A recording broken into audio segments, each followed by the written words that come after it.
Okay, so let us move to item number 21. 21, okay.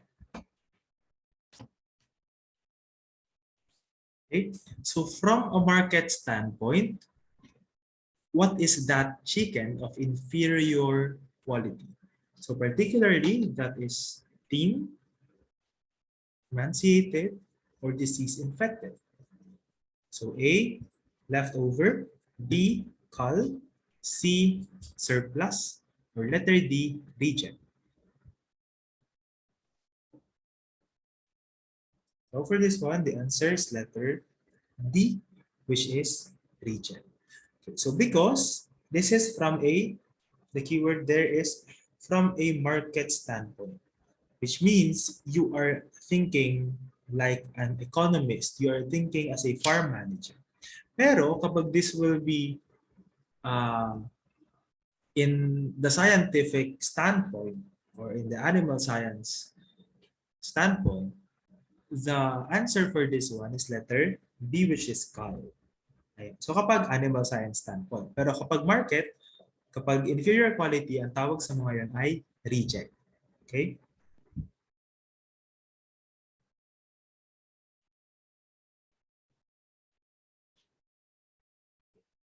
So let's move to number 22.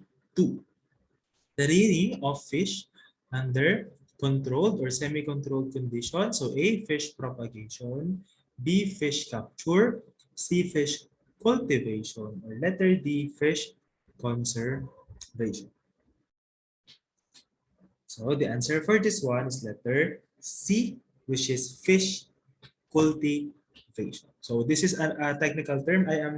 Uh, I place different technical terms or mga objective na mga questions here para makapag-review rin. And of course, these are more detailed in our session 5 or sa ating fisheries na session.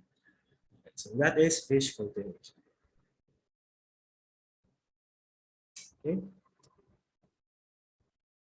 Here, number 23. Let's go back to animal science.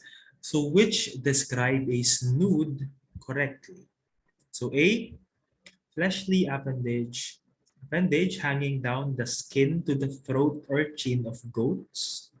B, a fleshly flap of skin that hangs over the turkey's beak and similar to the caruncle, turns bright red when angered or during courtship.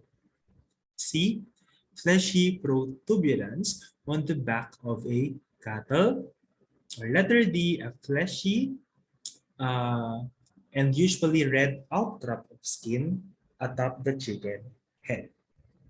So these are all like fleshy na mga parts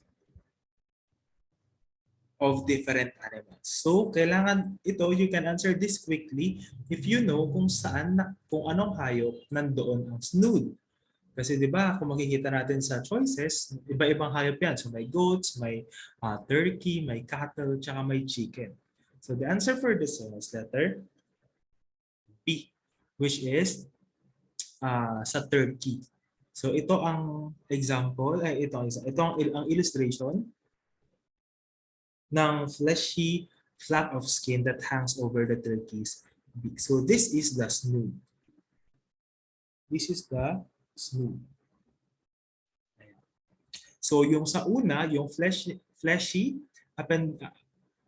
appendage hanging down the skin to the throat of the or chin of goats, ang tawag doon ay goat wattles. So wattles yun. Yung letter C is also a wattle. So it's also a fleshy protuberance on the back of the cattle. Wattle din ang tawag doon. Yung letter D naman, fleshy and usually red outcrop of skin atop the chicken head. So nasa taas ng chicken, ang tawag naman doon ay comb. So yung A at B, they are both wattles. Pero magkaibang hayop. So may goat wattle, tapos may cattle wattle. Then yung letter D is comb na sa taas ng manok, chicken head. Okay? All right, number 24. So which function of management determines the position and responsibilities of personnel to attain the objective set in the plan? Again, which function of management determines the position and responsibilities of personnel to attain the objective set in the plan? A. Directing. B. Organizing. C. Controlling. Or letter D. Reporting or representing. So, yes, the answer for this one is letter B, which is organizing. If you will notice, nandoon nakalagay, determines the position and responsibilities. So when you are organizing your human resources o yung iyong mga employees, yan, or yung iyong mga personnels, of course, you are allotting a position at saka kung ano yung mga gagawin nila sa position na yon. So that is on the aspect or the function of management, which is organizing. Para makuha or maabot nyo yung mga goals nyo sa inyong business or sa inyong enterprise. So that is in the realm of organizing.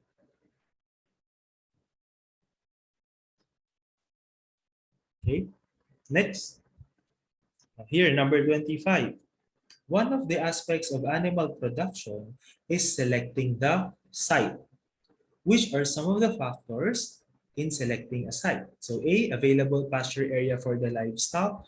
B, adequate source of water. C, and then, one, two, three. 3, distance from neighboring farms. Or 4, accessibility of the farm to roads and population centers. So, ang choices, A, 1, 2, and 3, B, 1, 2, 3, and 4, or letter C, 1 and 2 only, or D, 3 and 4. So the answer for this one is letter B, which is 1, 2, 3, and 4. Which means all of these factors that were listed here are considerations in selecting a site. Okay, so una, available pasture area for the livestock. Dapat, if you are an animal producer or if you are a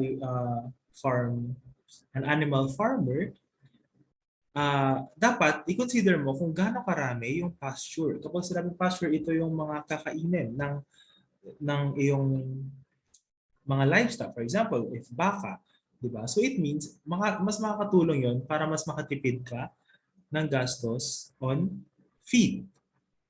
Next, adequate source of water. Farm animals such as the cattle, itong mga hayop na ito ang sobrang makonsumo sa tubig. If I am not mistaken, ang parang kailangan ng isang baka sa isang araw is 25 to 30 or 50 liters of water a day. So makonsumo sila sa water. So dapat merong adequate source of water. Next, distance from neighboring farm. Of course, it is better to not locate your farm. If you are a new farm, hindi mo dapat i-locate sa farm na sobrang lapit sa iyo. Bakit? Kasi pag nagkasakit, ang farm na isa pwedeng malipat sa iyo. Another is kapag may odor, merong bad odor, of course, hindi na kayo dadagdag doon. So, meron tayong parang prescribed na distance from a neighborhood. So, dapat, I think, at least 1,000 or 100 meters na perimeter. Ayan. Dapat wala dong neighbors, walang households, ganon. 100 or 1,000. I will clarify in the recording. Ilalagay ko na lang sa comment section kapag in-upload ko to. Ayun, di ba? So, kailangan mo i-consider din yun kung may distance ba siya from other farms or even in residential areas. Kasi kapag maglalagay ka, for example, ng piggery sa sobrang mataong lugar, of course, marami magrereklamo dyan. Di ba? Kasi yung waste ng iyong mga animals could be also a disturbance to those people or those residences that are around your farm or your specific animal production site. And of course, accessibility of the farm to roads and population centers. Ito naman, yung accessibility ng farm sa roads is dapat lang is hindi naman siya like pilapil na lang yung dadaanan papunta doon. Siyempre, when you are selecting a site, dapat meron ding farm roads. Kasi paano kapag kunwari meron magdi-deliver ng feeds, di ba? Siyempre, alam ka namang bubuhatin mo isa-isa, tapos dadaan ka sa may pilapil, di ba? So, that is something that you also need to consider for practicality purposes na rin and para rin sa labor.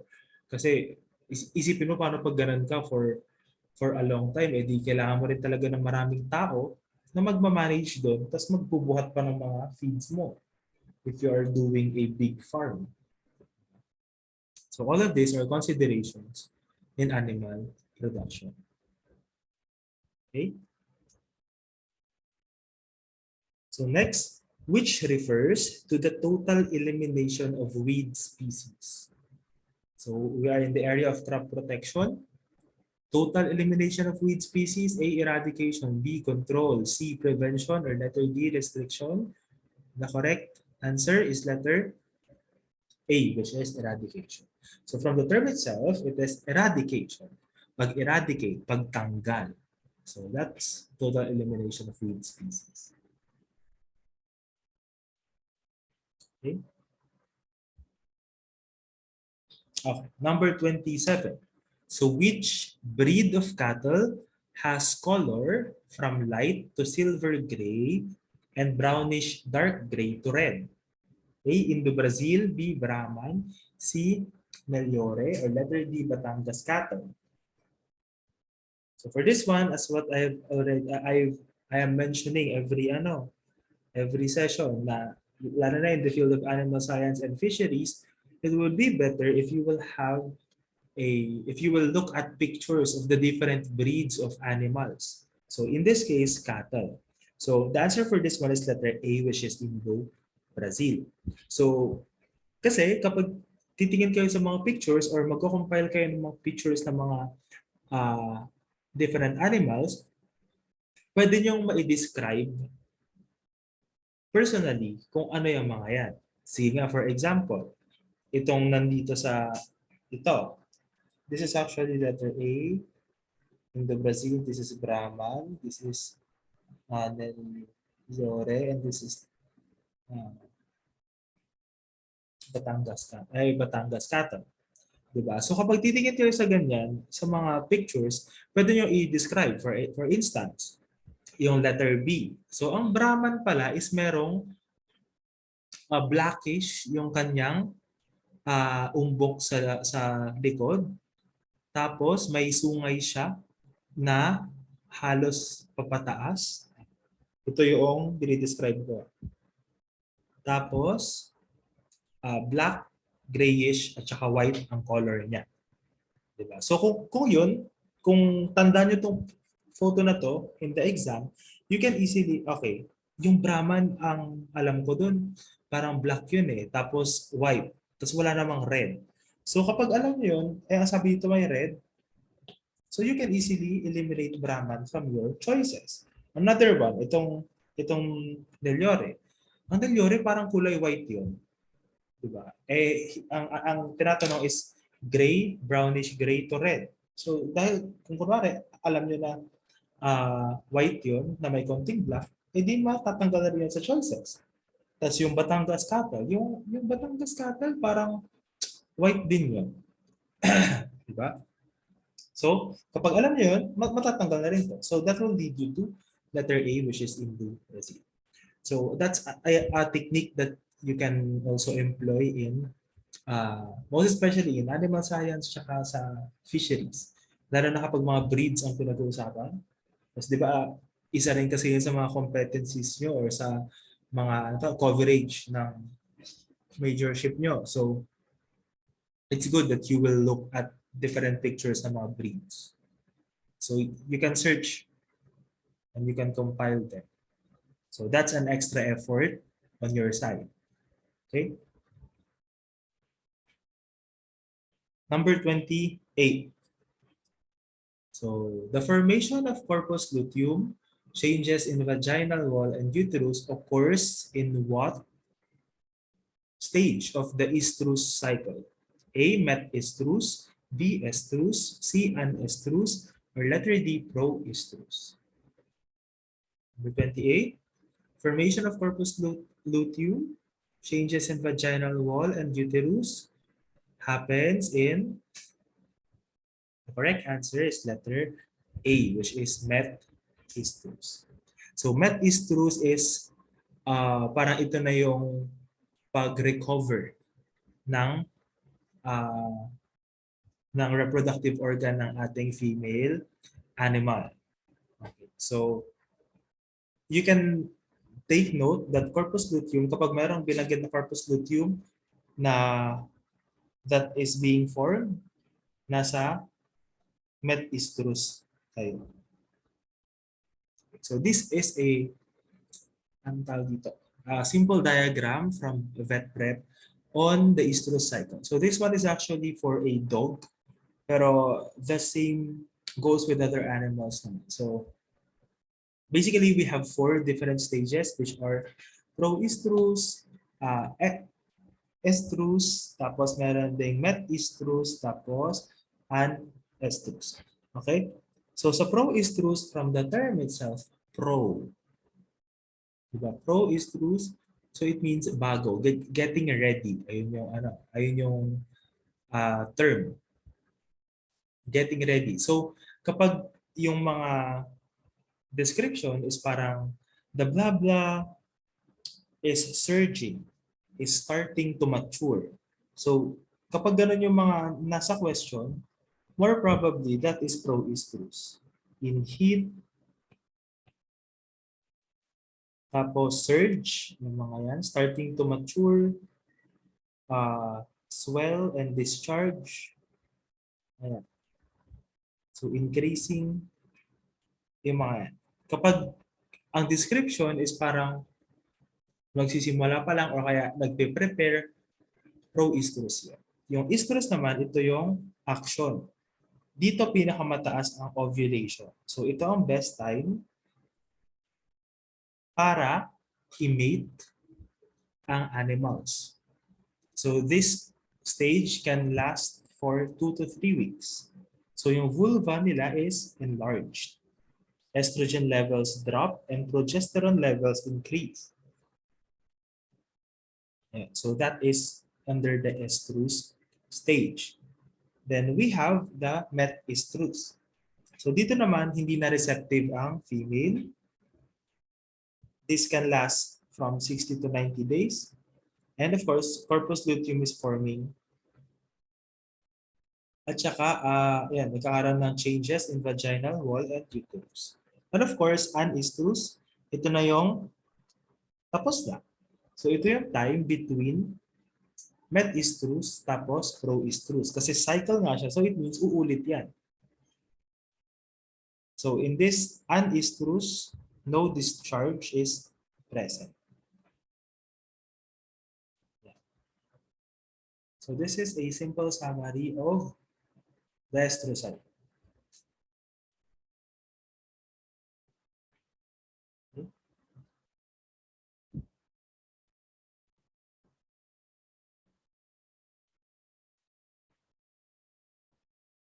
Okay, number 29.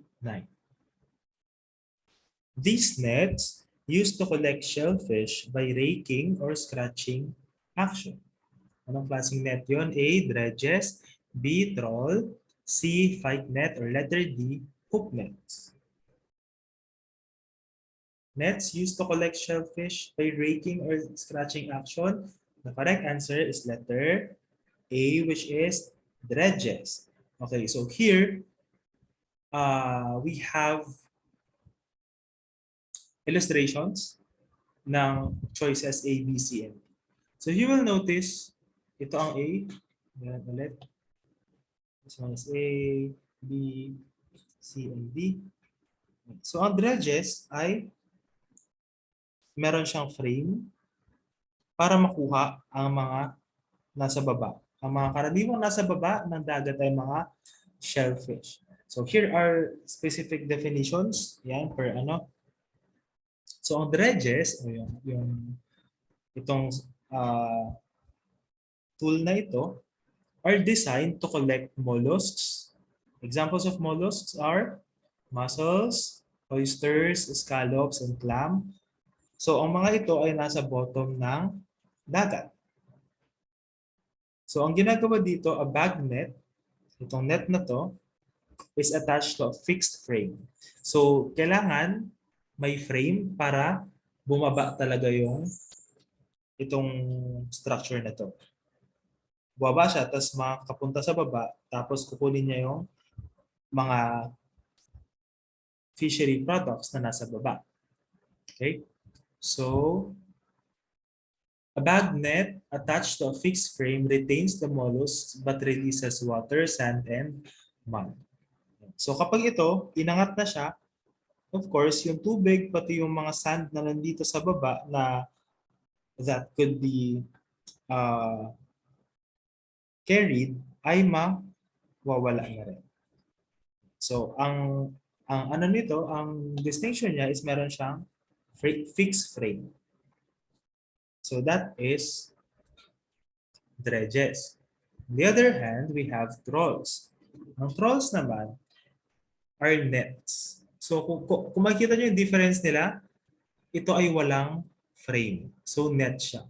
So, it is towed behind a boat to collect organisms. So, organisms, hindi na lang siya para sa mga mollusks, but this is even for fishes. So, ang ano dito is pwede mo siyang gamitin in 3 levels. So, merong sa water column, sa taas, sa mid, or sa bottom. Pwede mo siyang gamitin kahit saan siya. Again, wala siyang frame. So next, we also have the fight net. Ang fight net naman is karaniwang ginagamit sa mga shallow areas of the sea. Tapos ang parang mechanism nito is isa siyang trap. So itong mga to is parang ginaguide niya yung fishes papunta dito. Kaya merong ganito, di ba? Ayan, yung structure na yan, parang ginaguide niya yung fishes na pupunta na lang sila doon. Kasi pupunta sila dito, ay may harang, doon merong harang. So ang tendency ng mga fishes, susundan nila yung pattern na yon. E dyan sa mga net na yan, madaling pumasok pero mahirap lumabas. Ganito yung parang itsura niya. Ganito yung parang mechanism niya. Diba? So it means kapag nakapasok na dito yung mga fish, mahirapan na sila kasi maliit na lang yung exit nila. So ang mechanism noon ay to trap the fish. So, ayan ang fight net. Ang fight net is naka-structure siyang ganito. Again, merong guide na papunta doon. Tapos nakalagay siya sa shallow water. On the other hand naman, yung netting, ayan. So, ito yung hook nets. Ayan, yung hook nets which is letter D. Yung hook nets, halos same sila ng mechanism ng fight net. But in this one, hindi siya nakalagay sa wala siyang ganito, wala siyang leading structures, hindi siya naka-ganyan. So you can see the difference naman through the picture, di ba?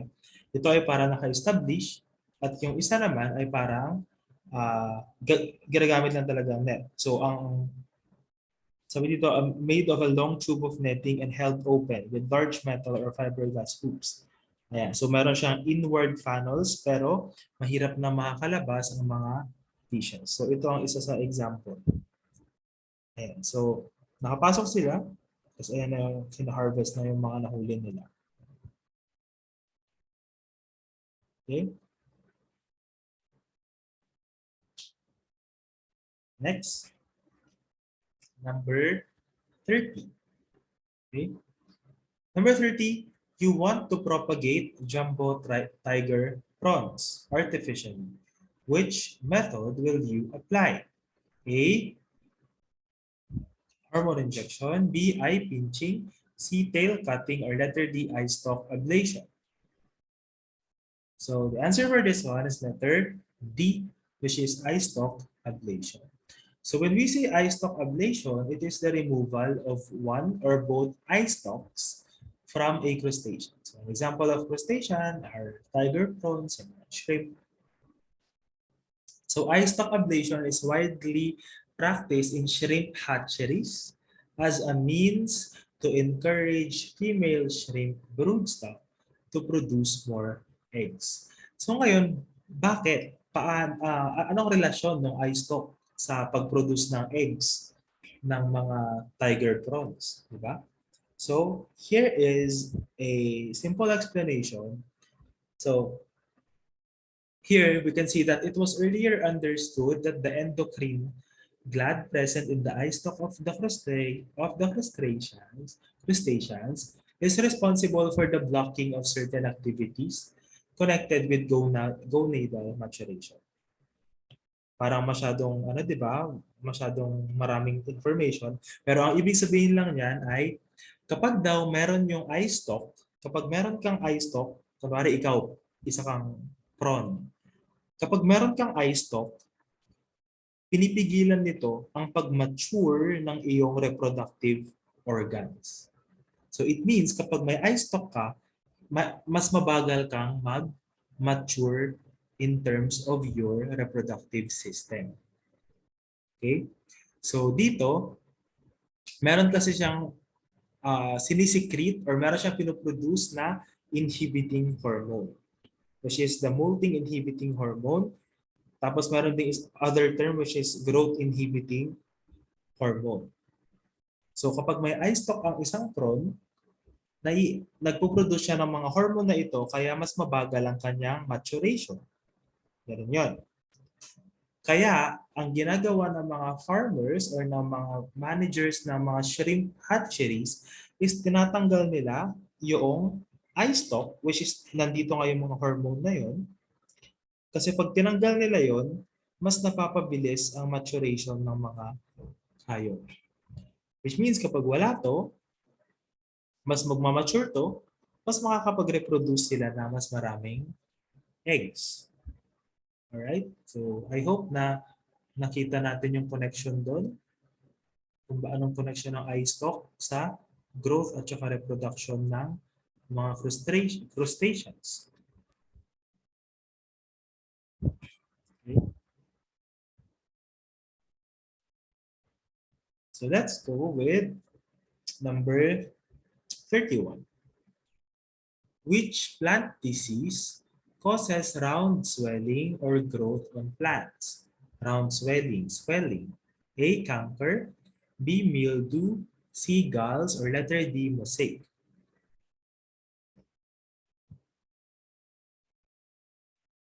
So the answer for this one is letter C, which is galls. So here's an example or a picture of a plant suffering from galls. Ayan. So from the description, merong swelling or may mga bumubukol, may mga lumolobo. Ayan, na parts. So that is called galls. Again, same through as my suggestion or my tip for animal science at saka fisheries na tumingin ng mga pictures ng mga hayop. You can also, or it will also help you na tumingin ng pictures ng mga sakit ng halaman. Ito isang example, galls. Mamaya marami pa yata dyan. May mga inilagay pa ako. So that is galls. Next. Okay. So number 32. The expulsion of gametes from the body into the surrounding water is called blank. Okay? Expulsion of gametes and it's resulting in fertilization. A, arts. B, ovulation. C, spawning. Or letter D, metabolism. Yes, correct. The answer is letter C, which is spawning. So ang spawning is karaniwang ginagawa sa mga dito, breeding ponds. Ayan. So doon, ine-extract nila or kinukuha nila from the mother na fishes or sa mga female na fishes natin yung mga egg. Tapos inilalagay nila sa perhaps sa basin, sa batya, ganyan. Tapos doon ilalagay din nila yung male mag-extract kukuha na sila ng male parent, tapos papalabasin nila yung male gametes naman, tapos maghahalo doon sa may batya. Then after that, magre-result na sa fertilization. So that is spawning. Expulsion of gametes from the body into the surrounding water. So tinatanggal. So kung if you will see in the picture, ayan na yung nangyayari na pagtanggal ng female eggs. Ayan yung eggs ng ating female fish parents palabas ng kanyang reproductive channel. Yun. So that process is called spawning. Okay. Number 33. Approximately 96% of fish species is blank, which is characterized by the presence of a homocircle tail. Homocircle tail, A, mollusks, B, elasmobranch, C, teleos, or letter D, cephalopods. So yes, this is correct. The answer is letter C, which is teleos. So kapag sinabi natin homocircle tail, ito yung parang pantay or pantay yung kanyang, if you can see in the illustration, ayan, pantay yung kanyang tail. Ayan, merong vertical axis of bending. Tapos dito, kapag ganon, or hindi siya pantay, di ba? You can see from the appearance. Ayun yung pinaka-easy na distinction ng dalawang to eh. Heterocircle, from the term hetero, magkaiba. Ayan. Para hindi siya symmetrical. Tapos dito naman sa homocircle, symmetrical. Okay, so ang mga fishes na yan na karaniwang homocircle is called teleos. So let us discuss the different items in the choices. So A yung first is yung sa mollusks. Yeah. So mollusks have a mantle or mass of soft flesh that covers the soft body. So mollusks, may soft flesh, then meron siyang hard shell in most of the species. Pero hindi lahat ng mollusks ay may shell. Kasi may isang example nga dito which is yung squid. Wala namang shell yung squid. Okay? So ayan ang mollusks. Next is yung elasmobranch. So it is actually a subclass of cartilaginous fishes. So ang mga nandito, mga sharks, mga rays, skates, and extinct fishes. So if you will notice, yung mga buntot nila ay hetero-circle. Di ba? Hindi siya pantay. Okay? So that is elasmobranch. So ito na yung teleos. And so any member of a large and extremely diverse group of ray-finned fishes. So kung inyong mapapansin, yung kanilang tails are homocircle, most of them.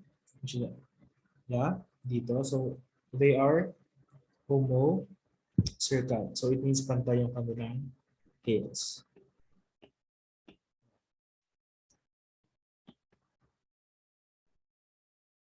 And of course, we have the cephalopods. Yung cephalopods actually ay parang subclass siya. Ayan, member of the class of the phylum pala. Member siya ng phylum na mollusca. If you will remember kanina, 2 slides back, nandun yung mollusks. Tapos yung sa mollusks, may nakita tayo ng squid.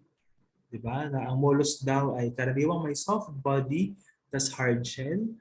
Ngayon dito, ito na yung mga walang hard shell. So, these are some of the organisms that are anong tawag dito? In the class Cephalopoda. So, ang common sa kanilang lahat is that they have many arms. Ayan. So marami silang kamay. So you can notice that octopus, apat. Squid, marami rin. And the other organisms. Okay? So again, ang homocircle tail is mostly is more associated with the fish species that are classified as teleos. So kapag sinabing homocircle tail, almost symmetrical yung tail nila as contrast with uh, heterocircle tail na hindi symmetrical. We have here a discussion on mollusks na may soft shell, and in many species under this phylum ay mayroong hard shell. Okay? We also discussed yung elasmobranch, which is a group of cartilaginous fishes na karaniwan ay may heterocircle na tail. And some of the examples under this class are sharks and rays. And of course, the teleo. So this is a very large group of ray-finned fishes. And yung cephalopods natin, which is a class under the phylum Mollusca. Dito, ang common sa mga cephalopods ay marami silang kamay, marami silang arms. Okay? So we are on number 34. Before we proceed, I think marami na tayong na-discuss and it's already 4 o'clock. We still have 1 hour to finish our discussion. I think we can get up to number 50, 40 to 50, and we can continue the other on the second part of the final coaching. So before we continue with this item, number 34, let us have a 5-minute break. Sa 5-minute break, you can rest or you can digest yung ating mga diniscuss. Okay, I hope you're taking notes. I hope that you're learning something.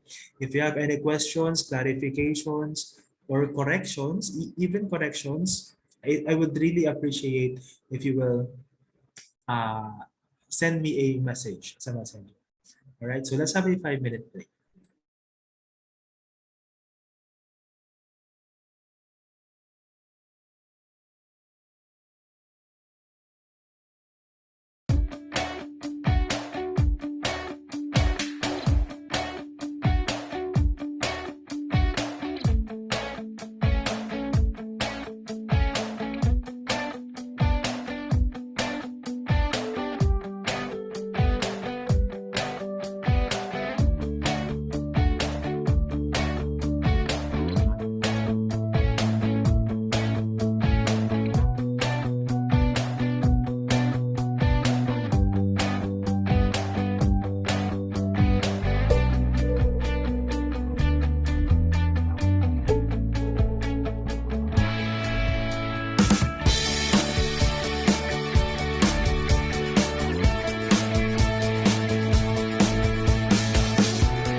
Right, so let us continue with number 34. So this is in the field of crop protection. Which plant disease causes open wounds on woody plant stem? Open wounds in woody plant stem. A. Canker. B. Galls. C. Leaf spots. Or letter D. Mosaic.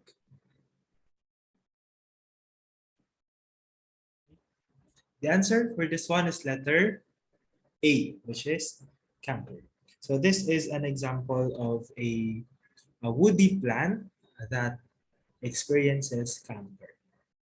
So ang canker sa mga tao naman, para you can relate it, ang canker ay singaw. Ayun. So pwede nyo isipin na, okay, kapag singaw, merong parang open wound. So ang canker ay open wound din sa plants. Ayan. So you can associate those two things. So kapag canker, open wounds. Alright? Number 35. Okay, so for number 35, so which of the following is not a scientific name of tilapia? So A. Oreochromis niloticus, B. Oreochromis mozambicus, C. Oreochromis mozambicus, X. Oreochromis niloticus, or letter D. Oreochromis chanus. So if you're familiar with tilapia, it is letter A and B. And yung letter C, it is also a tilapia, but is a cross of A and B. So ayan yung hybrid. Di ba kanina during the start of our session, sabi ko meron ako i-discuss na hybrid on fisheries. Kasi kanina animals or sa cattle yung discuss ko. Ngayon naman yung sa fisheries. Okay, so yung letter D is actually panggulo lang talaga yan. Kasi ang chanus ay species ng bangus. So ang scientific name ng bangus ay Chanus chanus. So yan. So Oreochromis chanus ang hindi scientific name ng tilapia.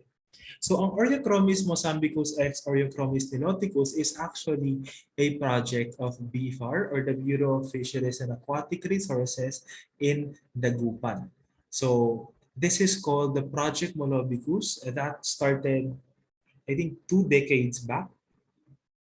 So ito, dito sa project na ito, meron tayong dalawang tilapia na pinlano nilang i-cross. So bakit nila i-cross? Una, meron tayong Nile tilapia. So this one is the Nile tilapia. This one is the Nile. This is the Mozambique. When we are crossing different organisms, two organisms, we are doing it for a specific purpose.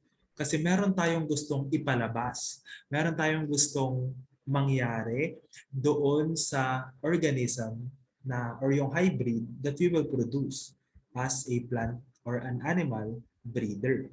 So dito, tingnan natin yung characteristics ng Nile tilapia. So ang Nile tilapia, it is intensively grown in freshwater ponds and cages. So ibig sabihin, itong tilapia na to, nasa ponds at saka nasa ponds at cages lang siya. So anong problema kapag nasa ponds and cages? Of course, that is an input. Kailangan mo magpagawa ng pond, kailangan mo magpagawa ng cages, di ba? On the other hand, yung Mozambique naman or yung Mozambique tilapia natin is cultured in brackish water. So when we say brackish water ponds, ito naman ay a combination of fresh and salt water. So brackish water siya. Which means mas adaptive to. Mas makaka-adapt siya. Mas adaptive. Mas adaptive to kumpara dito. Kasi ito, kapag hindi siya mag-grow sa salt water. So hindi siya mag-grow sa salt water. Whereas ito, mas adaptive kasi it is grown in a combination of salt and fresh water. So the reason kung ba't sila pinag-cross ng beef or dagupan is to transfer this trait, yung pagiging adaptive, dito sa isdang ito. Kasi ang Nile tilapia, ito yung mas malaki. Ito yung mas maganda ang production quality. Mas maganda siya as a tilapia. Tingnan nyo, itsura pa lang naman, di ba? Mas kakainin mo to kumpara dito, di ba? Parang ganun. So, that is the reason why ipagko-cross nila. Para itong trait na to ay ma-transfer or ma-incorporate sa mabubuong hybrid. So, ito, while the Nile tilapia is a fast-growing fish, ayun pa yung isang trait ng Nile tilapia. Fast-growing fish siya, which means mas mapapaikli ang production. Okay? So, it is not salt tolerant. Kumpara sa sinasabi ko nga kanina na ang Mozambique or ang Oreochromis mozambicus ay mas nakaka-tolerate siya ng mga maalat na conditions. Okay? So the Mozambique tilapia, however, is a slow-growing fish. So kahit nakaka-tolerate ito ng salt, ang disadvantage naman niya is mabagal siyang lumaki. Ito ay mabilis. So isa pa to sa mga gusto nilang i-take advantage na mas mapabilis naman yung growth ng mabubuong hybrid. So here, efforts to hybridize or crossbreed the two species have been done experimentally in the past but have not gained ground. Thus, in 1999, a research and development program began at the National Integrated Fisheries Technology Center, or NIFTC, of the Bureau of Fisheries and Aquatic Resources in Dagupan City, Pangasinan. So originally pala, I am from Pangasinan. So when I was in high school, we were able to have to work with si Dr. Wesley Rosario, which is yung director ng Bureau of Fisheries and Aquatic Resources sa Dagupan. So we attended a research seminar there, and we were also introduced to the concepts of molluscus and of course in fisheries. Ayan. So, ayan. Ang kanilang naging objective sa project na ito ay magkaroon ng highly salt tolerant and fast growing tilapia hybrid known as molluscus. Okay? So if you will remember, highly salt tolerant ang Mozambicus, 'di ba? Ang Mozambique. Ang Mozambique tilapia is highly salt tolerant, tapos fast growing naman ang Nile tilapia o yung Niloticus. So ang gusto nila is mapunta itong dalawang okay na traits na ito doon sa mabubuong hybrid. So that's the goal. So ito yung major findings of the Molluscus program. So dito, the hybrids produced were more salt tolerant, which means yung hybrids, ito na yung mga bago ng anak nung dalawang yun, yung pinag-crossbreed, yung hybrids ay more salt tolerant, which means pwede na silang mabuhay sa salty or sa high salinity conditions, higher salinity conditions. Pangalawa naman, walang significant difference in the growth of the hybrids than that of the Nile tilapia. So kapag ba sinabing walang significant difference, masama ba yun? Actually, no. Kasi dito, kino-compare siya sa Nile tilapia. So ang growth daw, ang factor dito is growth ang growth daw ng hybrids or yung mga produkto ay halos parehas or walang significant difference sa Nile tilapia. And if you will remember, ang gusto nating ma-achieve is maging fast grower ang mga hybrids. Diba? Ang Nile tilapia is already a fast grower. So this is a positive finding. Kasi comparable yung growth ng hybrid sa growth ng Nile tilapia na fast grower. And lastly, the Oreochromis niloticus x Oreochromis mozambicus hybrid grew slightly faster than Oreochromis mozambicus x Oreochromis niloticus hybrid. So, ito, kapag parang susulat kayo ng scientific name ng hybrids, ang mas nauuna ay yung sa mother. So, ibig sabihin, dito sa naunang ito, ang nanay ay Niloticus, ang tatay ay Mozambicus. Dito naman sa pangalawa, ang nanay ay Mozambicus, ang tatay ay Niloticus. Okay, so ayun yung difference ng dalawa. So ibig sabihin dito, mas mabilis daw ng slide na lumaki yung Oreochromis niloticus x Oreochromis mozambicus, which is nanay ay Niloticus. Bakit ganon? If we will go to the genetics, we are inheriting more of the traits of our mothers or yung mga maternal maternal parents. Ganyan. Kaya kung nanay ito, di ba ang Niloticus nga ay fast grower na. So kung nanay ito, mas mabilis na siya. So mas na-inherit nila ng konti yung bilis ng pag-grow ng Nile tilapia. Okay?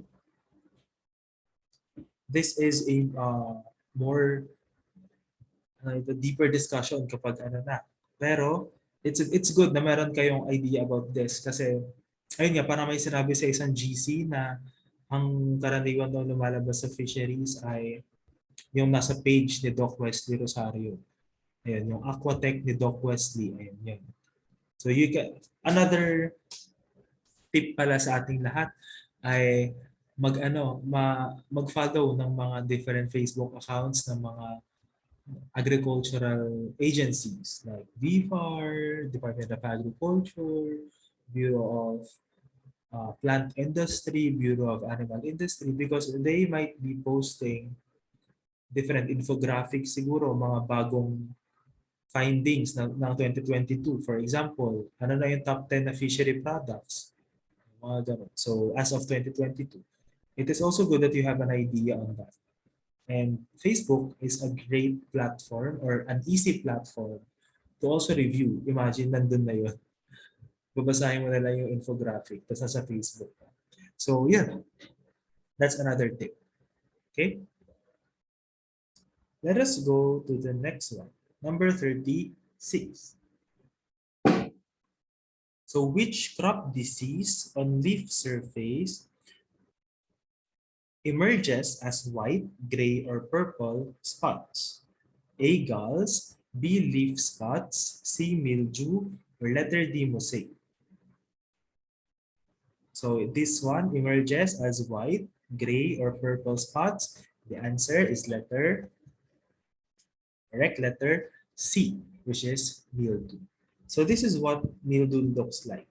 So this is specifically called as powdery mildew. Yeah. So para siyang may pulbos. So kapag white, purple, or gray spots, ano siya? Mildew. Okay.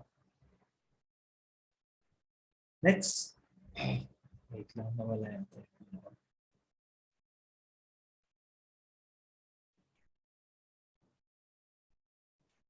Just a moment.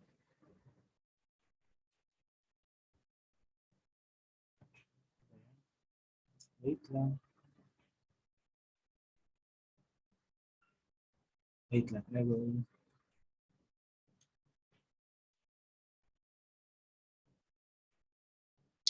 Okay, so naglolo ko yung aking iPad.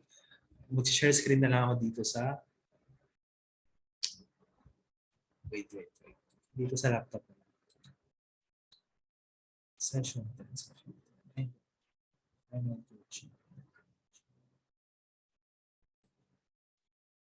Anong number na to? 13.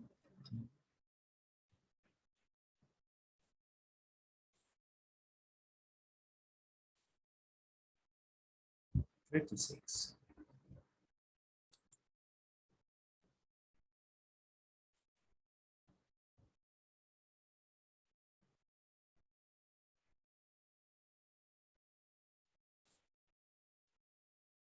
Wait lang. Okay. 36.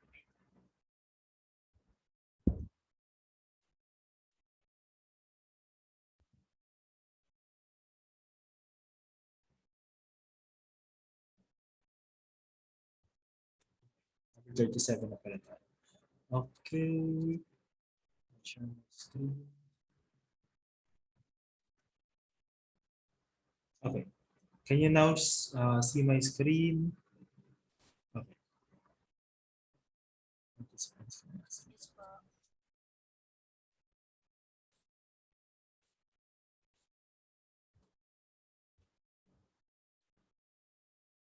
Okay, number 37.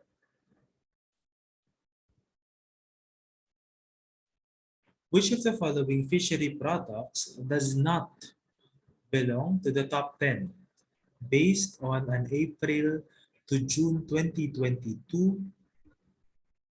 data from the Philippine Fisheries Development Authority? So alin daw sa mga produktong ito, sa mga fishery products na to, ang hindi kasama sa top 10 based on volume of metric tons na production sa Pilipinas? A. Skipjack. C. Fried tuna.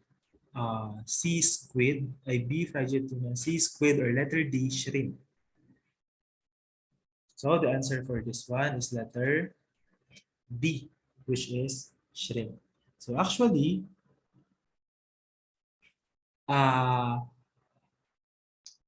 here is the top 10 based on April to June 2022 na survey and volume of production in 1,000 metric tons.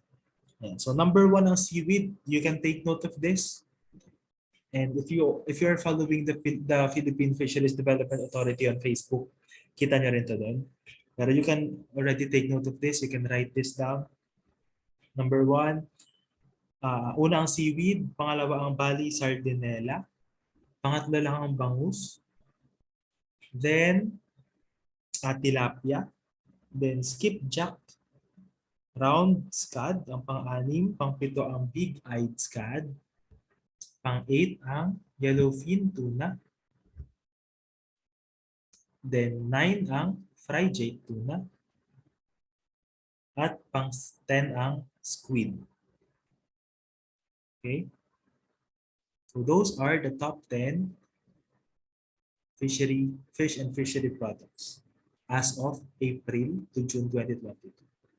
So these are trivia questions that that is also encouraged na tignan at pag-aralan.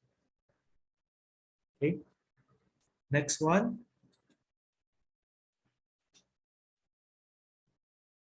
Okay, number 38. So number 38, the result of a seed germination test showed that out of 100 seeds used in the test, only 70 germinated. The percentage germination of the seed is A, 70%, B, 76%, B, I C, 68.71, or letter D, 87.76. So the answer for this one is letter A, which is 70%. That was obtained using the formula below.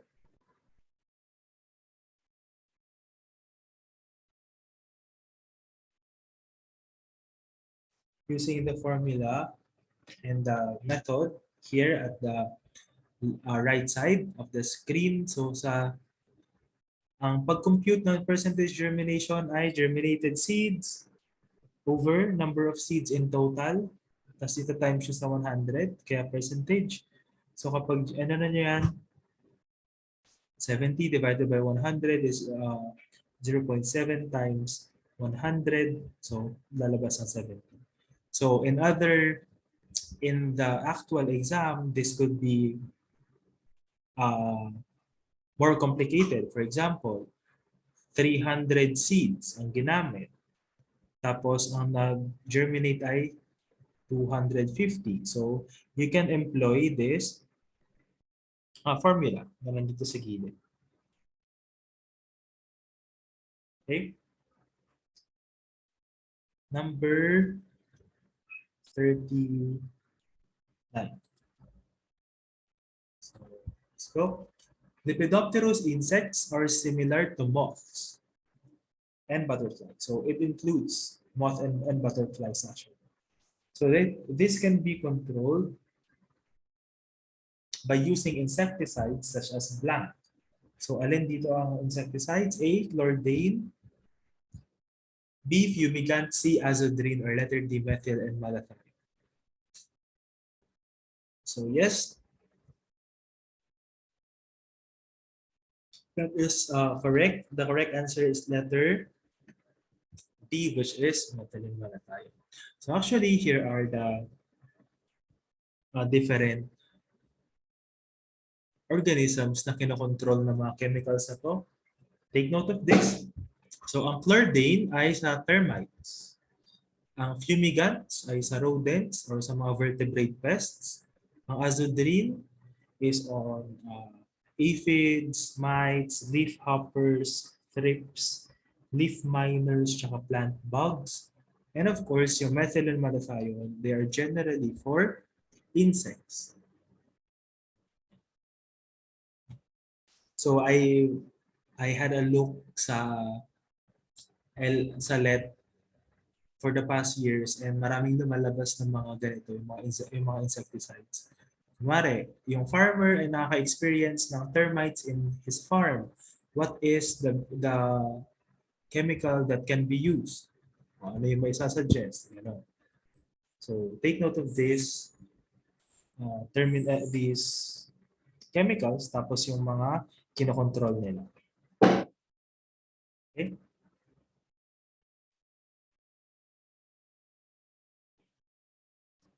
I'll give you 1 minute.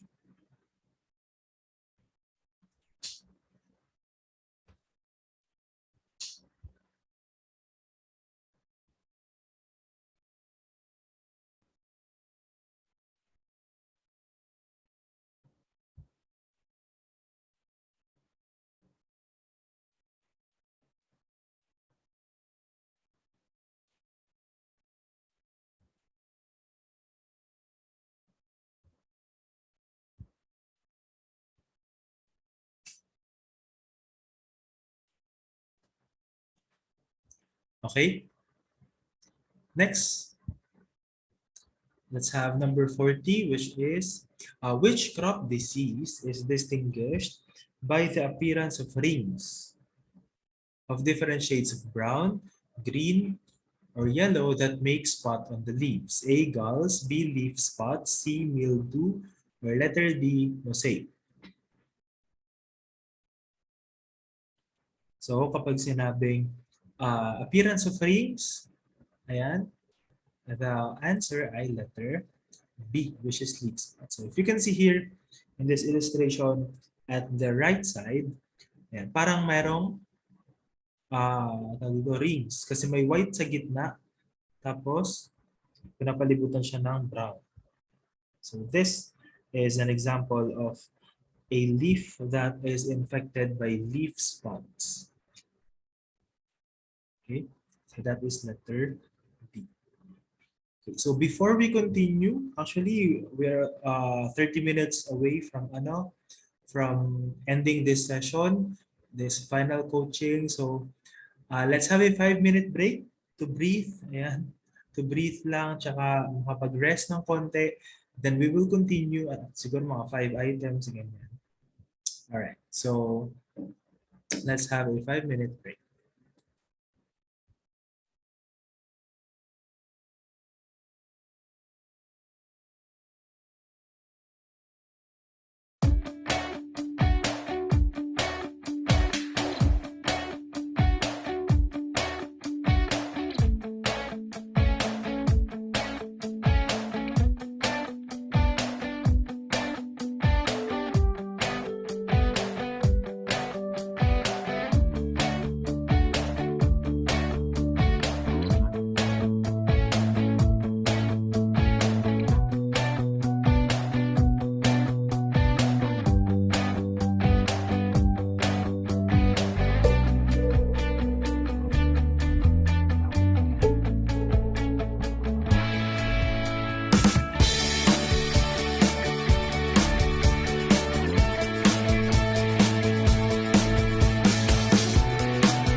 Okay, so let us continue.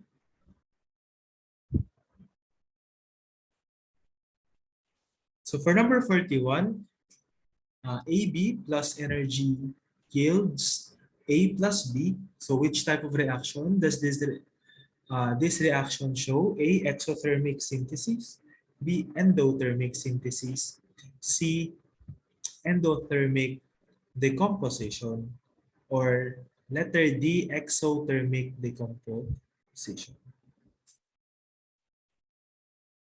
For this one, the answer is letter C, which is endothermic decomposition. First and foremost, titingnan natin kung ano yung general na nangyari. Una, yung AB ay naging A plus B, which means naghiwalay sila.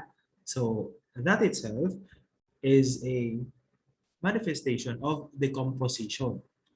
Kapag synthesis, magsasama. So A plus B ay magiging AB. Ganon ang synthesis. Kapag decomposition, ayan, yung A plus B na magkasama, naging magkahiwalay sila. Ganon.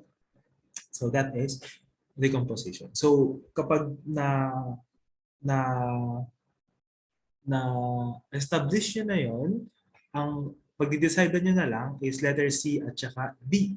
So ngayon, titingnan nyo na lang kung exothermic reaction ba siya or endothermic. So if you will look at the graph here at the right side of the screen, we can notice that for exothermic reaction, energy is released.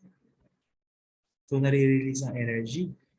Kapag naman sa endothermic, na-absorb, which means kailangan ang energy. So the answer for this one is letter C, which is endothermic kasi na-absorb mo siya ng energy bago mag-decompose. So this is an endothermic decomposition.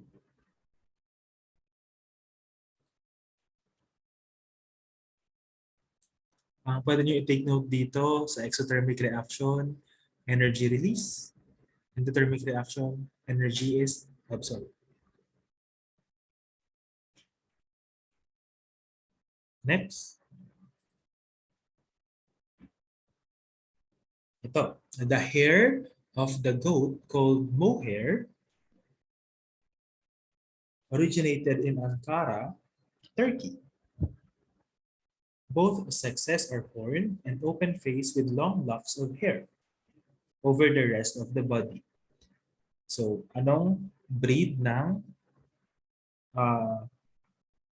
goat ito? A, Angora, B, Saanen, C, Alpines, or letter D, Anglo-Nubian.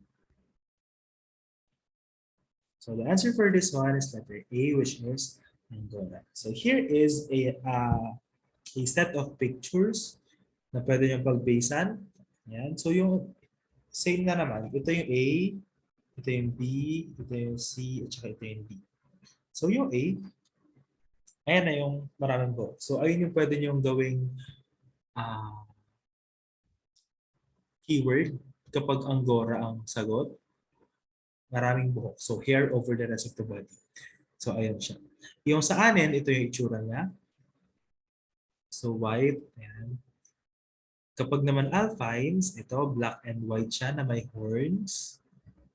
And yung Anglo-Nubian naman is brownish and black with yung ears na drooping.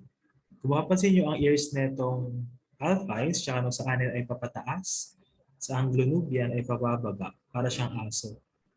Na, ano bang aso yung pababa? Dalmatian ba yun? Ayun. Parang gano'n. Okay? So next. This rabbit is good meat breed because of its type and size. This adorable breed originated from a color mutation in a litter of Havana rabbits in 1934. So they are noted with vivid colors and sleek coat. So the keyword that you can take note here is vivid colors at saka sleek coat. So the answer for this one is letter C, which is satin. So, yung sleek coat tsaka vivid colors, ayun. So, ayun ang keyword dito, satin. Are you familiar with satin na na tela? 'Yun. 'Di ba yung mga satin na tela, ayun yung medyo makintab. So ayun yung pwedeng comparison nito. So yung satin na is a good meat breed na rabbit. Okay? Ito naman yung other pala. Ayan. Kung mapapansin nyo, yung Angora, di ba yung sa goats kanina, Angora rin yung maraming hair. Ayan, no? Angora. Tapos dito, meron ding breed ng rabbit na Angora rin. Tapos marami rin siyang hair. So, ayun siguro. Hindi ko alam kung meron sa Angora. Bakit? Ang dami nilang buhok to. Ayun. So, basta kapag mayroong buhok, ayun. Pag maraming buhok, Angora. So, ito yung Rex. So yung eyes niya is sobrang mas malaki compared to the other breeds. Tapos meron siyang brownish and white color. Tapos parang patches, di ba? Parang patches siya. Ito namang California ay black yung ears, tapos black din yung nose. Tapos the rest of its body ay white. So, tandaan nyo na lang yung mga itsura na to. Or pwede nyo i-take note itong mga choices tapos kayo na mag-search ng pictures nila. Alright? Next, here.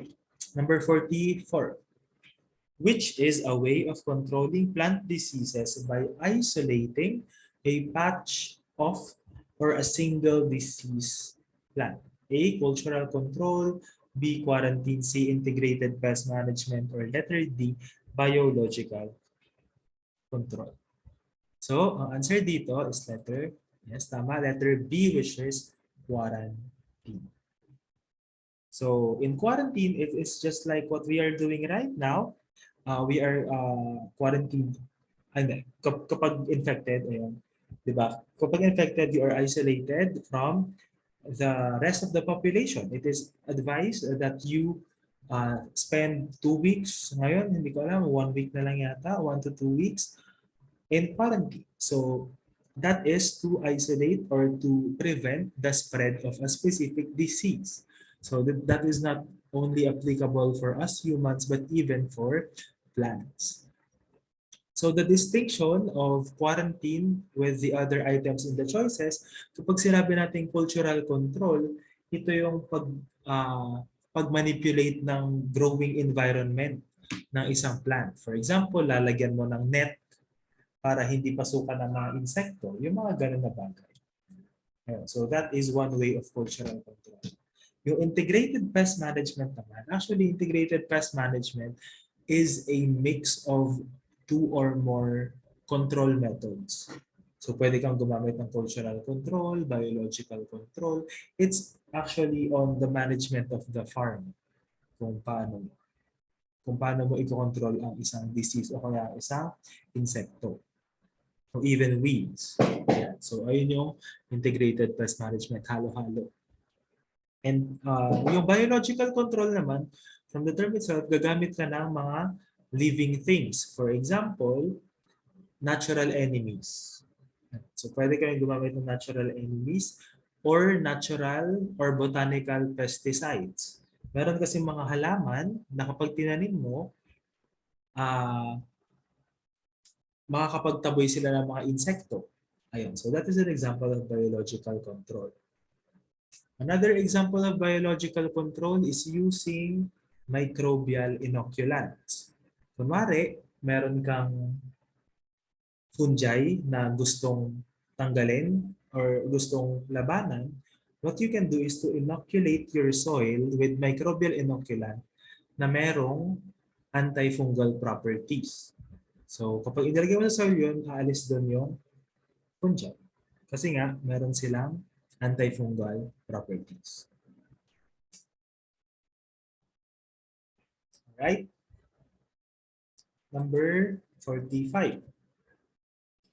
Which pest control involves sanitation, removing insect breeding and hiding, and using insect-resistant plant varieties. A. Cultural control. B. Quarantine. C. Integrated. Or letter D. Biological. So sanitation, removing, hiding, using. The answer is letter A, which is cultural control. If you will look at all of those mentioned activities, they have something to do with how you grow your plant. Sanitation. Malinis mo bang ginogrow yung plant mo? Next, removing insect breeding and hiding. Yeah. So, kailangan natin tanggalin yon para wala nang hindi na mag-reproduce ang mga insekto. And of course, in using insect-resistant plant varieties, how you culture those plants. So, those are cultural methods. Next.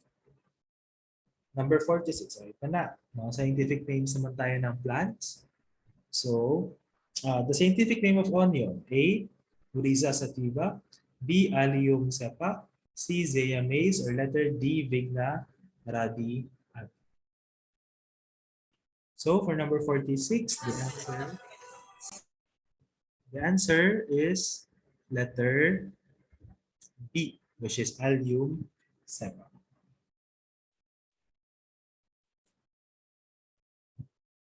So yung una, yung Oryza sativa, is the scientific name of rice.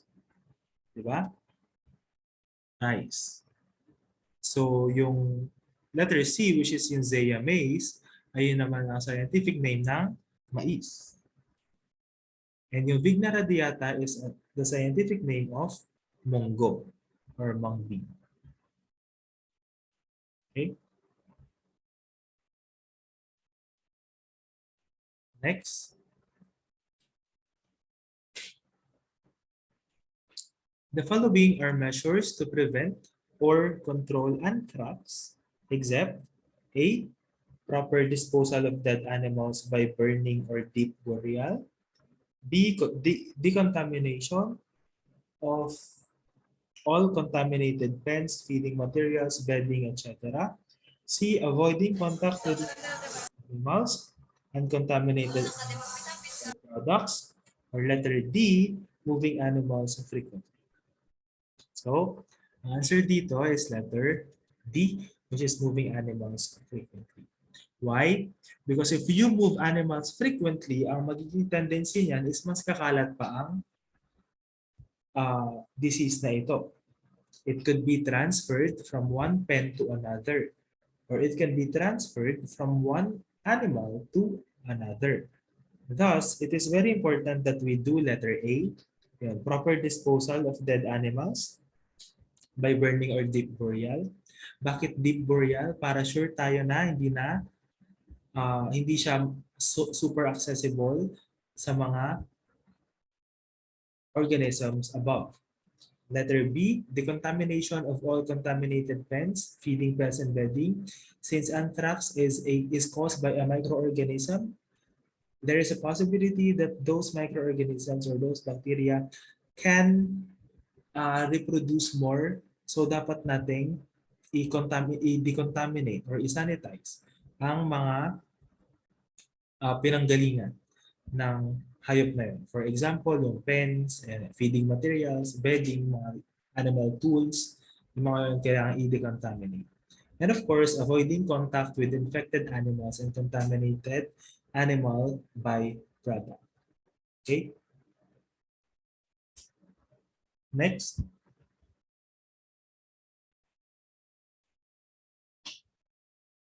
Number 48, day-old chicks with male and female separated. So anong tawag sa mga yon? A, baby chick. B, layer. C, sexed chick. Or letter D, broiler. So the answer for this one is letter C, which is sexed chick. So from the term itself, sexed na, which means na i-separate na sila. Like, na i-classify na sila. So yung letter A, baby chick, is actually a term used for a chick that just hatched, usually 1 to 7 days old. So 1 to 7 days old pa lang kapag baby chick. Yung layer naman is a female bird or a female poultry species na for egg laying production. So ang layers, ang kanilang products ay eggs. On the other hand, we have broiler. Kapag sinabi naman natin broiler, ito naman yung pinuproduce para sa karne. So layer for egg, broiler para sa karne. So these are butchered or kinakatay sila around 4 to 8 weeks of age. So kapag broiler, either either sex, which means pwede siyang babae na poultry or lalaki. Kapag layer, babae lang yan kasi babae lang naman ang nangingitlog sa poultry.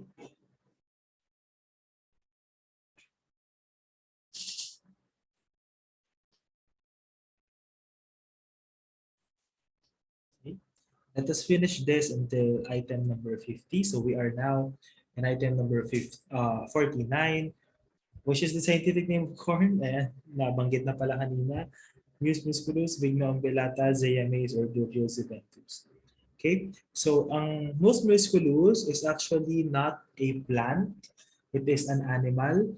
Mus musculus is also known as house mouse. So daga yan. Daga sa bahay. The letter B, Vigna umbellata, is rice bean. Rice bean or in native terms is tapilan. Ayun, tapilan. And letter D is Durios eventus, durian. Durian ang Durios eventus. So Zea maize ay scientific name ng mais. Right? Last item before we end. So which condition in egg production is associated with infectious disease? So it is a sign of mineral deficiency, especially calcium and phosphorus. So dun pa lang sa sabi calcium and phosphorus, which means baka kulang ang shell. Kasi 'di ba ang calcium naman at saka phosphorus ay napupunta sa shell ng isang itlog. So alin dito ang may kinalaman sa shell? Letter C, which is soft eggs. Ayan, soft eggs. So actually, ayun ay isang symptom or ayun ay isang sign na meron kang either infectious disease o kaya mineral deficiency sa iyong mga manok kapag sobrang lambot ng kanyang nailabas na egg. Alright? So, we will discuss more. Perhaps we will discuss item number 51 onwards. I will add more items na lang kasi ito ay 75. So, I think we can still add another 25 items para 100 items ang mai-discuss natin ngayong final coaching. So, ayun na muna for this session. Some ending tips on how you can perhaps ace your you can ace your review at saka yung inyong and of course yung inyong licensure exam. Ang ilan siguro is to have a time, mag-time pressure kayo. Mag-time pressure kayo, magsagot lagi kayo ng mga items, magsagot kayo ng mga mock exams, ganyan. Go, repeat yung, anong tawag dito, i-repeat yung mga items para ma-master nyo. Yan. I think si Ma'am Rachel ay sobrang nakapag-aral. Sa 50 items yata, 3 lang yata yung mali niya here. Kasi nag-answer siya live. So, that's good na you have, anong tawag dito, you have practice these questions. Kasi kapag meron kayong, if you have already practiced time pressure, kasi time pressure talaga kalaban sa licensure eh. Hindi naman siya initially talaga yung knowledge. Kasi kung kunwari, sobrang review ka naman, alam mo yung mga items, alam mo lahat ng about sa agriculture tsaka fisheries, pero pagkarating ng exam, hindi mo pinractice yung time pressure. The possibility is, kahit ang dami mong alam, pero hindi mo siya kayang tapusin within the allotted time, hindi pa rin siya okay. So mas maganda na ma-practice nyo yung time pressure. So of course, I am also encouraging the principle of space repetition. Ayun nga, na perhaps these questions, the questions that we have from session 1 hanggang session 10, pwede nyo siyang ulit-ulitin para pagkarating ng licensure nyo, sobrang firm ng knowledge nyo on these items. And of course, do not just memorize. Huwag nyo i-memorize lang kumari yung answer. Know the concept behind.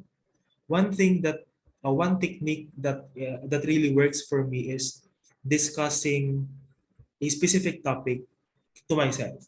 So, i-discuss mo. Mga teachers naman tayo dito, di ba? So, anong tawag dito? You can discuss your each topic sa inyong self. Ganito, ano yung nangyayari sa photosynthesis? Ano yung produkto ng photosynthesis? Ano yung reactants? Ano yung products? Yung mga ganun na bagay, you can discuss it with yourself. Or it will also help na, anong tawag dito? You will also teach other people while you are reviewing. Kasi isa yun sa mga pinaka-effective na ways to learn kapag tinuturo mo siya. So, dito, you are digesting knowledge and at the same time, tinuturo mo. So, nagkakaroon ng repetition, mas na-master mo yung pag-discuss sa certain topic na yun. So actually, that is the reason behind, or that is the principle behind why I really like doing contents on TikTok, on sa agriculture tsaka sa agriculture in general. Kasi when I create those videos na uulit sa akin yung mga principles. So nakatulong na ako papalabas sa audience ko. Nakatulong din siya sa akin as I master a specific topic. So that worked for me, and sometimes siguro hindi siya mag-work sa inyo, pero you can always try. And ilang araw na rin lang, ilang weeks na rin lang bago mag-licensure, and I am wishing everyone, wow, na makakapasa tayong lahat dito. Makakapasa kayong lahat. Alright? So I think this is it. I will just post this lecture recording perhaps mamaya or bukas. Medyo matagal mag-load yung laptop ko. Tsaka ang tagal din talaga mag-load sa Zoom, mga 4 hours. Iniiwan ko nga ito, nakakadalawang run ng movie bago matapos yung recording. So thank you very much sa mga umattend ng live. Ayan, I really appreciate you. Thank you for answering here sa ating direct message. And I really hope that you are learning something and you can apply this one as you become an educator para sa bayan. Okay? Thank you very much, everyone. I will now stop the recording.